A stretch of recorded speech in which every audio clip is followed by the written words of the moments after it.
Good morning, everyone. My name is Seth, LeFlore, and I'm one of the recipients of the Junior Achievement Scholarships. Unfortunately, I could not attend the breakfast event this morning. However, I still wanted to get on here and just record a quick video showing my appreciation for Miss K. Spruill and the entire Junior Achievement organization. My experience with JA has been nothing but positive from the very beginning.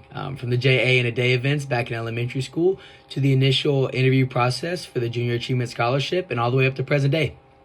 Every person I've come in contact with has been nothing but supportive and done nothing but encourage and motivate me to continue pursuing my educational and career goals. As previously stated in my initial Junior Achievement Scholarship interview, the path I'm walking now is not one in which I anticipated previously. Since I was young, I dreamed of playing football at the collegiate level. However, due to an unforeseen back injury, I was forced to hang up the cleats early. And in that, I lost the scholarship offers that I had previously been given and some that I was in the process of trying to earn.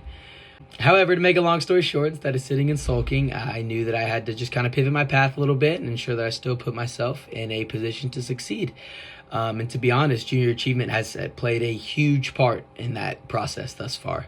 Without the support and financial assistance in which was gifted to me through the Junior Achievement Scholarship, I would not have been able to attain the position I am currently in right now, and for that I am immensely appreciative. Since embarking on my journey for receiving in higher education, I have kind of found my niche as a person and realized that I'm a little bit more than just a former football player.